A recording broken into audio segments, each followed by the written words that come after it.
الحمد لله رب العالمين والصلاة والسلام على سيد المرسلين وخاتم النبيين وعلى آله وأصحابه أجمعين أما بعد أعوذ بالله من الشيطان الرجيم بسم الله الرحمن الرحيم إن هذا القرآن يهدي للتي هي أقوم ويبشر المؤمنين الذين يعملون الصالحات أن لهم أجرا كبيرا وقال تعالى إنا نحن نزلنا الذكر وإنا له لحافظون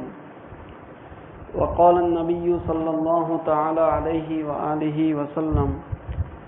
إن الله تبارك وتعالى يرفع بهذا الكتاب أقواما ويضع به آخرين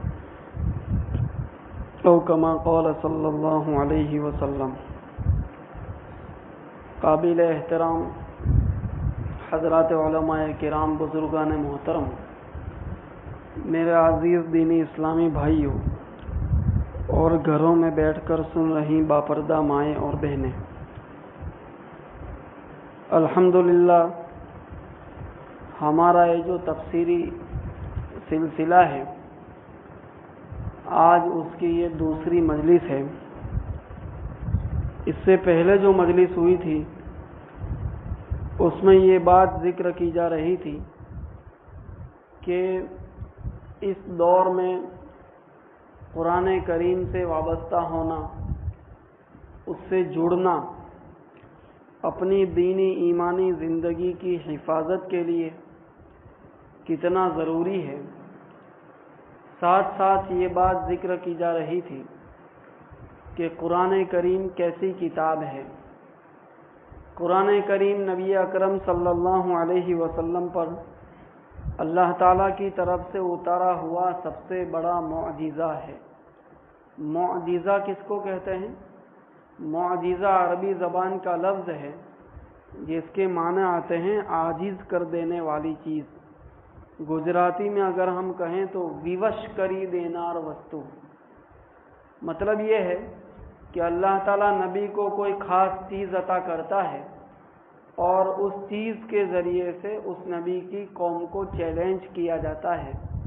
کہ دیکھو میں اللہ تعالیٰ کا نبی ہوں اور میری نبوت کی دلیل اور نشانی یہ چیز ہے،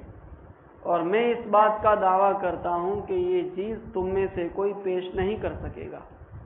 جیسا کہ حضرت صالح علیہ السلام کی نبوت کی دلیل کے طور پر ان کو اونٹنی عطا کی گئی،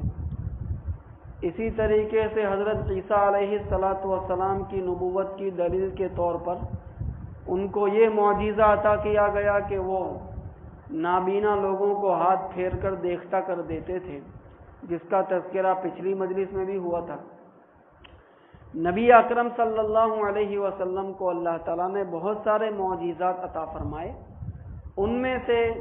قرآن کریم اللہ تعالیٰ کی طرف سے دیا ہوا سب سے بڑا معجزہ ہے۔ اب یہ بات کہ قرآن کریم معجزہ کس کس پہلو سے ہے، ہم کس کس اینگل سے یہ بات اس چیز کا انالیسس کر سکتے ہیں کہ قرآن کریم میں یہ بات پائی جاتی ہے جو عام انسانی کلام میں نہیں پائی جاتی، قرآن کریم میں یہ چیز پائی جاتی ہے جو دوسرے انسانی کلاموں کے اندر نہیں پائی جاتی، اس پر گفتگو کرتے ہوئے یہ بات عرض کی جا رہی تھی کہ اللہ تعالیٰ نے نبی اکرم صلی اللہ علیہ وسلم پر قرآن کریم اتارا اور پھر دنیا والوں کو یہ چیلنج کیا گیا کہ دیکھو یہ ہمارے نبی ہماری طرف سے بھیجے ہوئے ہیں جس کی دلیل یہ قرآن کریم ہے، اگر تم ان کو مانتے نہیں ہو، ان کا نبی ہونا تسلیم نہیں کرتے ہو، تمہارے نزدیک یہ بات ایکسیپٹیبل نہیں ہے، سویکرت نہیں ہے، تو پھر تم بھی اس جیسی کوئی کتاب پیش کر کے دکھا دو۔ تو اگر تم نے ایسی کوئی کتاب پیش کر دی تو تم سچے ثابت ہو جاؤ گے اور اس نبی کی نبوت کا دعویٰ نعوذ باللہ جھوٹا ثابت ہو جائے گا۔ ہم نے عرض کیا تھا کہ کس طریقے سے قرآن کریم نے پہلے پوری کتاب پیش کرنے کا دعویٰ کیا، پھر 10 سورتوں کا دعویٰ کیا، پھر نیچے اتر کر 1 سورت تک چلایا، لیکن کسی مائی کے لال کو اس دور میں یہ ہمت و جرت نہ ہو سکی کہ قرآن کریم کے پائے کا کوئی کلام پیش کر دے۔ قرآن کریم کے معجزہ ہونے کا دوسرا پہلو یہ ہے کہ